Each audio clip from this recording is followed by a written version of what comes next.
Iran में चलाए गए अमेरिकी ऑपरेशन में जुड़ा एक वीडियो सामने आ चुका है। F-15 जेट्स के क्रू मेंबर्स की तलाशी के दौरान का ये वीडियो बताया जा रहा है। इजरायली मीडिया ने ये वीडियो जारी किया है। दावा ये किया गया है कि इस ऑपरेशन के दौरान कई ईरानी मारे गए हैं। देखिए जरा, रेस्क्यू कर कुवैत ले जाए गए हैं पायलट और क्रू मेंबर्स। युद्ध पर बड़ी और अहम खबर यह है, ऑपरेशन के दौरान अमेरिकी विमान मारने का दावा ईरान की तरफ से भी किया गया है और उस मलबे के ढेर के वीडियोस को भी जारी कर दिया गया है ईरान की तरफ से। ईरान अपनी रक्षा के लिए दृढ़ संकल्प ले चुका है, ये कहा गया है ईरान के रक्षा मंत्री की तरफ से। और आपको ये भी बता दें कि ईरान के 120 बैलिस्टिक मिसाइल से जुड़े ठिकानों पर हमला किया गया है। बहरीन की जो तेल रिफाइनरी है उस पर जबरदस्त तस्वीरें सामने आई हैं, जहां जिस तरीके से ईरान की तरफ से हमला किया गया है। कुवैत के ऊपर भी अलग अलग, चाहे वो पावर प्लांट्स हो चाहे वाटर प्लांट्स हो, वहां ईरान के हमले लगातार जारी हैं। तेल रिफाइनरीज को भी ईरान की तरफ से वहां निशाना बनाया गया है। तो ईरान में चलाए गए अमेरिकी ऑपरेशन से जुड़ा वीडियो सामने आया है, जिसमें F-15 जेट के क्रू मेंबर की तलाशी के दौरान का ये वीडियो बताया जा रहा है। इजरायली मीडिया ने वीडियो जारी करके दावा किया है कि इस ऑपरेशन के दौरान कई ईरानी मारे गए हैं। यूएस पायलट्स के रेस्क्यू का ऑपरेशन वाला वीडियो जारी कर दिया गया है। इजरायली मीडिया ने इस वीडियो को जारी किया है। ये तस्वीरें हैं जिसमें दोनों ही तरफ से लगातार आवाजें आ रही हैं और कहा यह जा रहा है कि जबरदस्त फायरिंग ईरान की तरफ से भी इसमें की गई थी, लेकिन इस रेस्क्यू ऑपरेशन को सफलता से निपटाने में यूएस सफल रहा है। रेस्क्यू के दौरान दोनों ही तरफ से भारी गोलीबारी हुई है और इस पायलट को सुरक्षित यहां से निकाल लिया गया है। कई ईरानी लोगों के मारे जाने की जानकारी मिल रही है, कई ईरानियों की जान चली गई है यूएस पायलट के रेस्क्यू ऑपरेशन के दौरान, और इस वीडियो को जारी किया गया है इजरायली सेना की तरफ से। राष्ट्रपति ट्रंप की तरफ से भी इसे साहसिक कदम बताया गया और कहा गया कि किस तरीके से सर्च मिशन ऑपरेशंस कठिन ऑपरेशंस में से एक रहा है। साहसिक कदम ये यूएस के सैनिकों का रहा है, जिसे सफलतापूर्वक पूरा कर लिया गया है। क्योंकि ईरान की तरफ से कहा गया था कि 2 फाइटर जेट्स को मार गिराया गया है और पायलट्स को खोजने के लिए प्रशासन के साथ साथ आम नागरिकों को भी उसने इनाम देने का ऐलान कर दिया था। लेकिन बड़ी और अहम खबर यह है कि इसमें सफलता अमेरिका ने पाई है और इस पायलट को सुरक्षित रेस्क्यू कर लिया गया है। और जो वीडियो हम आपको दिखा रहे हैं उसी दौरान का ये वीडियो है। या खुदा, या खुदा।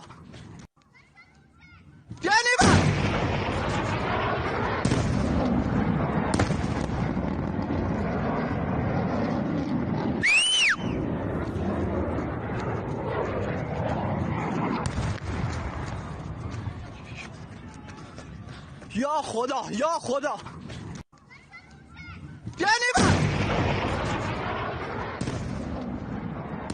तो ये रेस्क्यू ऑपरेशन के दौरान का वीडियो हमने आपको दिखाया, जो इजराइल की तरफ से जारी किया गया था। और इस वक्त की बड़ी और अहम खबर आपको बताते हैं, अमेरिका के इस ऑपरेशन पर ईरान की ओर से पहला रिएक्शन आ गया है। ईरानी संसद के स्पीकर गालिबफ ने तंज किया है कि अगर अमेरिका को ऐसा ही जीत हासिल करनी है, ऐसी ही जीत मिल जाती तो बर्बाद वो नहीं होता।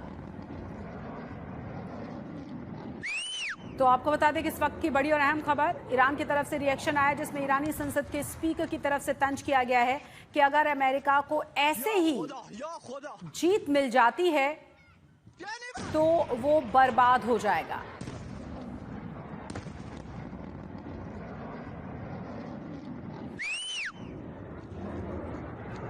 इस ऑपरेशन के बारे में ईरान के अपने दावे हैं और उधर अमेरिका की तरफ से अपने दावे किए जा रहे हैं। अमेरिका ने ईरान में घुसकर अपने पायलट को बचा लिया है। अमेरिका का फाइटर जेट F-15 ईरान के भीतर क्रैश हुआ था और ईरान ने मार गिराने का दावा इस पर किया था। विमान के दोनों ही पायलट सुरक्षित बाहर निकल गए थे, लेकिन वो ईरान के इलाके में गिरे थे। अमेरिका ने एक पायलट को पहले ही निकाल लिया था, उसे रेस्क्यू कर लिया गया था।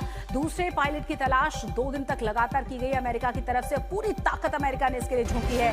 सैकड़ों स्पेशल ऑपरेशन से जुड़े कमांडोज को लगा दिया गया था। तमाम आधुनिक हथियारों के साथ दर्जनों विमानों को लगा दिया गया था। अमेरिका के इतिहास का सबसे मुश्किल सैन्य ऑपरेशन ये चलाया गया और 24 घंटे की मेहनत के बाद अमेरिका ने ईरान की पहाड़ियों से अपने पायलट को सुरक्षित निकाल लिया है। ईरान लगातार लापता पायलट को कब्जे में लेने की कोशिश कर रहा था।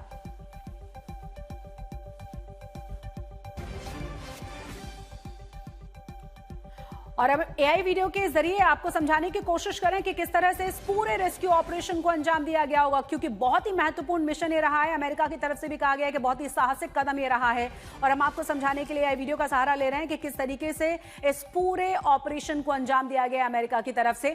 पायलट की तलाश के लिए इनाम का भी ऐलान कर दिया गया था ईरान की तरफ से। प्रशासन भी लगातार इन पायलट्स की तलाश में जुटा हुआ था, लेकिन अमेरिका की टीम ने, रेस्क्यू टीम ने तमाम कोशिशों पर पानी फेरते हुए राष्ट्रपति ट्रंप ने कहा है कि ऑपरेशन को उन्होंने साहसिक बताया है और इसमें सफलता हासिल की है। उन्होंने कहा है कि अपनी सेना और अपने योद्धाओं पर उन्हें गर्व है। किस तरह से मौत के मुंह से इस पायलट को बचाया गया है, ये हम आपको दिखाने की कोशिश कर रहे हैं। और आपको ये भी बता दें कि इस पूरे मामले में दोनों ही देशों की तरफ से अलग अलग दावे किए जा रहे हैं। जहां इसे महत्वपूर्ण साहसिक कदम और बहुत बड़ी सफलता अमेरिका की तरफ से बताया जा रहा है, तो वहीं ईरान की तरफ से कहा गया है कि हमने और 2 जेट्स को मार गिराया है अमेरिका के। ज्यादा जानकारी के साथ हमारे संवाददाता प्रणय लगातार बने हुए हैं तमाम अपडेट्स के साथ। प्रणय, ताजा अपडेट क्या है, क्योंकि जिस तरीके से दोनों ही देशों की तरफ से बयान आ रहे हैं और अभी ईरान के संसद स्पीकर की तरफ से भी एक बयान दिया गया है, उसमें उन्होंने कहा है कि अमेरिका जिस तरह से बातें कर रहा है, जिस तरीके से दावे कर रहा है, वो सरासर गलत है। निश्चित रूप से दावे और उसके पलटवार के दावे दोनों तरफ से देखने को मिल रहे हैं। अगर आप बात करें ईरान के जो संसद के प्रमुख हैं, संसद के अध्यक्ष हैं गलिबाफ, उनकी तरफ से जो बयान आया है उसमें उन्होंने कहा है कि अगर अमेरिका इसी तरीके की सफलता चाहता है तो उसको ऐसी सफलता मुबारक, क्योंकि उसके 2 लड़ाकू विमान हमने और मार गिराए हैं, जो कि रिसर्च एंड रेस्क्यू ऑपरेशन के लिए थी। हालांकि इसकी अभी तक कोई पुष्टि अमेरिका की तरफ से, अमेरिका के सेंट्रल कमांड की तरफ से नहीं की गई है। वहीं अगर आप आधिकारिक बयान देखें तो राष्ट्रपति डोनाल्ड ट्रंप का ये बयान सामने आया है, जिसमें उन्होंने कहा है कि हमने अपने दूसरे पायलट को भी सुरक्षित निकाल लिया है। आप अंदाजा लगा सकते हैं कि कितना चुनौती भरा ये ऑपरेशन रहा होगा, क्योंकि जिस इलाके के अंदर बताया जा रहा है कि दाहे दश्त के इलाके के आसपास ये ऑपरेशन चलाया गया, पूरा पहाड़ी इलाका है, जलगरोज की पहाड़ियां हैं, और अमेरिका का ये जो लड़ाकू विमान था F-30, ये पाकिस्तान के इलाके के अंदर दुर्घटनाग्रस्त हुआ था, लेकिन उसके बाद शायद पायलट जो है वो ड्रिफ्ट होकर दूसरे प्रांत के इलाके के अंदर पहुंचा था, दाहे दश्त के आसपास के इलाकों में, और उसने अपने आप को पहाड़ी पर सुरक्षित किया था। साथ ही उसने जो मैसेजेस भेजे, SOS के जो मैसेजेस भेजे, साथ ही सर्च और रेस्क्यू के लिए करीब करीब 20 घंटे का वो वक्त, बड़ा ही जटिल ऑपरेशन। और अभी इस बात की जानकारी या आधिकारिक तौर पर पुष्टि तो नहीं है, लेकिन अगर अमेरिका ने अपने स्पेशल फोर्सेस को भेजा था उस पायलट को रिट्रीव करने के लिए, उसको सुरक्षित निकालने के लिए, तो आप इसे एक तरीके से कह सकते हैं कि ये अमेरिका का इस पूरे युद्ध के दौरान पहला बूट ऑन ग्राउंड किस्म का ऑपरेशन था, जहां अमेरिका ने अपने सैनिकों को भेजा एक अपने पायलट को सुरक्षित निकालने के लिए। तो देखिए, इस लड़ाई के अंदर जितने विमान अमेरिका के गिरे हैं, लगातार जिस तरीके से ईरान पलटवार भी कर पा रहा है, और ये सारी जो चीजें हैं ये बताती हैं कि किस तरीके से ये ऑपरेशन और ये जो युद्ध है जी, ये न केवल भयावह भी होता जा रहा है शशि, और बल्कि इसके अंदर काफी जो नुकसान है वो अमेरिका को भी उठाना पड़ रहा है, और ये खतरा बरकरार है कि इस तरीके की दुर्घटनाएं और हो सकती हैं।